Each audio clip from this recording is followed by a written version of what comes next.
we're all quite happy. Then we finished the album. Everything was quite rosy. We did about 7 months touring with that album. We played it about nearly 100 times on the road in different places. And during that time, Peter started talking about leaving. And by the time the end of the tour came, we'd all acclimatised ourselves to the fact that he was leaving. Everything was quite happy. You know, there's no animosity between us at all. Still good friends, right? Oh yeah. Oh, yeah, Good.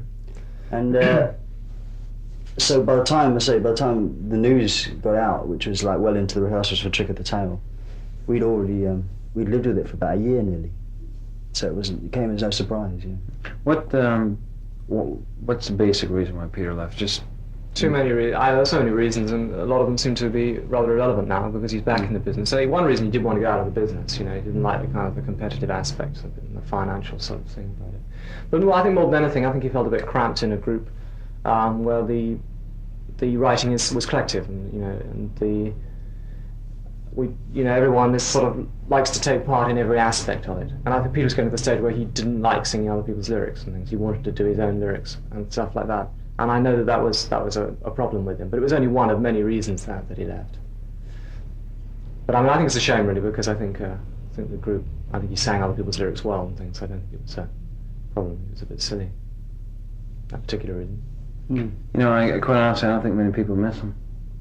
Well, it's not to say that he wasn't very good, but I think that since Phil has done such a great job of coming out and singing it, and the sound of Genesis is Genesis, I don't really think anybody says, gosh, I wish Peter would sing that. The overall opinion on the last tour we did in America was that the actual music was given more breathing space, or there was just less of a curtain between the music and the audience. I think because of what Peter did and what he was, or what people thought of him as, you used to watch him a lot of the time without, the music it was all part of the same thing, but it was basically, the concentration was on, they didn't miss anything that Peter did because it could have been spectacular. Mm-hmm. Whereas I'm not as spectacular, and consequently the music comes through a lot more. And everyone said that, the band's playing great, and in fact the band probably didn't play any better on the last tour than we did on earlier tours. Yes. It was, I heard it was a very good tour. Yeah, it's our best. It's certainly our best, the most consistent tour. You had sort of very few down nights, which is good. Well, as I said before, I think you're really on the verge. There's not too many bands with how the business is structured. I've been talking to a couple other guys about this week.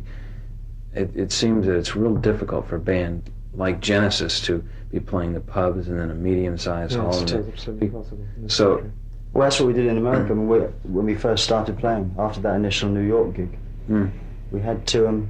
By that time, our stage presentation over here was getting elaborate, because we were quite successful over here, but an unknown quantity over there. So we went into America with all our paraphernalia, all the staging and everything. So we couldn't play on a double bill with the band because we couldn't support the band because they didn't want the aggravation of so much equipment. So we ended up playing like 3,000 or 4,000 seater halls, maybe the half full, maybe some nights or some places were full, But we had to start from that point. Right. And difficult way to start. It's easier to start by building from, Well, the easiest way to start in the States, I suppose, is supporting a big act. But we didn't really want to do that, A, and B, they wouldn't do it because of, as he says, because of the paraphernalia we have with this. yeah. When I think of bands on the verge of getting a lot of attention in America, I honestly can't think of very many. I think of Genesis, I think of, I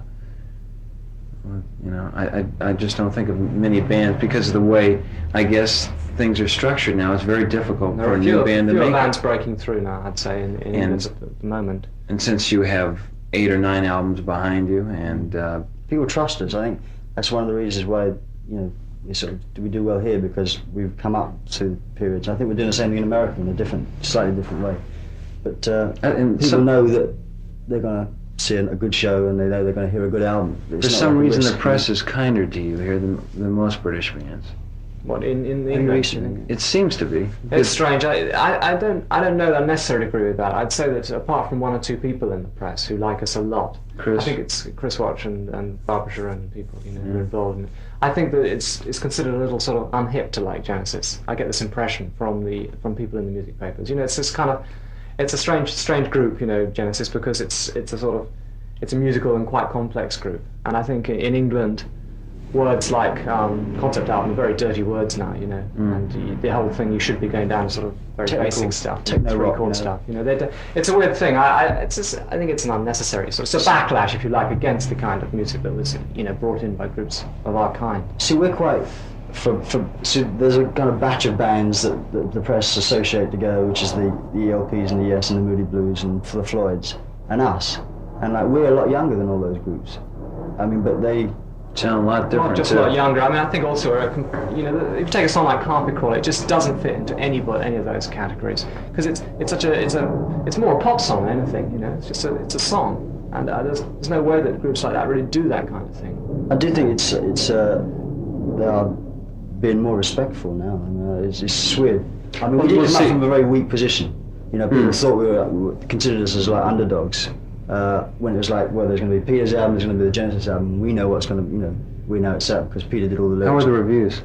Oh, I mean, we came out very well with Trick of the Tail. Well, we did well, and that was great. That actually. Yeah. We picked up new support with that album. You did in America too. I hope we don't lose it with this one.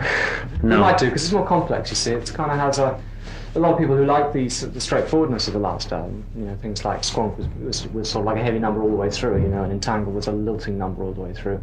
These numbers tend to chop and change a little bit more.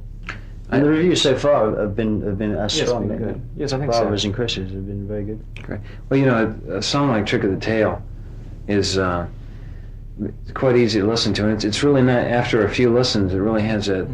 Even though it's, you know, it sounds simple. It's very melodic. I think the melodic side of Genesis appeals to a lot of people, as well as, or even more than, the rougher side. You know. I mean, that's very. I think the band is a writing group. You know. Yeah, we prefer the melodic. You know, that's what's where my heart is. Really, it's in the sort of back side of it, I suppose. The melody doesn't have to be a soft lilting melody either. I mean, there's quite a lot of, most of our, even the heavier songs have got a very carefully structured melody, you know. Yeah, I really like it when I listen to a song, 'cause it's almost like it's like a composition. You'll hear all sorts of different changes, and then it'll build, and then it'll drop and be soft again. I guess just like the number at the end of the album that we were talking about. Fine. One for the Vine. It's not actually the second track on the album, but it's like, yeah, I mean, it goes through a series of changes, you know, and really the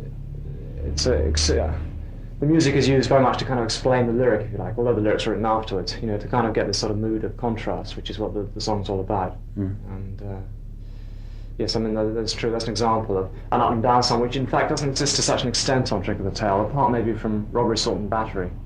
Most of the songs on that tend to stick in one sort of, you know, idea and stay in it. It was just a new concept for us. We were quite, you know, pleased with doing that.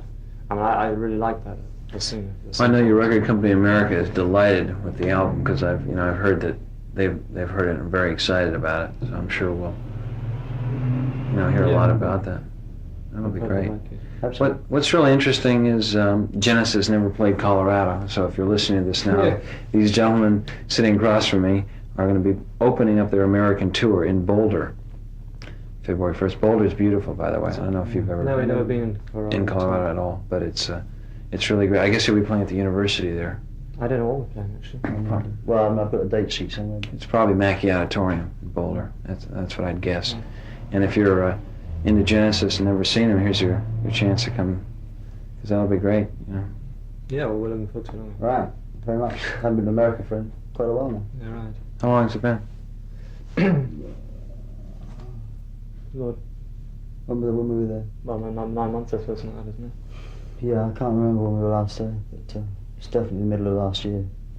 And you have a whole new stage thing, I guess. You have a thing built for the two drummers, for yourself and Chester. And well, each time we go on the road, we go on the road to present a new album, really.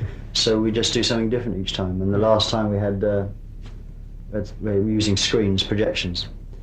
But we're playing a lot of large auditoriums now, and they really become impractical because the sight lines are such that most people don't see all 3 screens. And it also means we have to cut off a lot of the seating, which means less people can see us.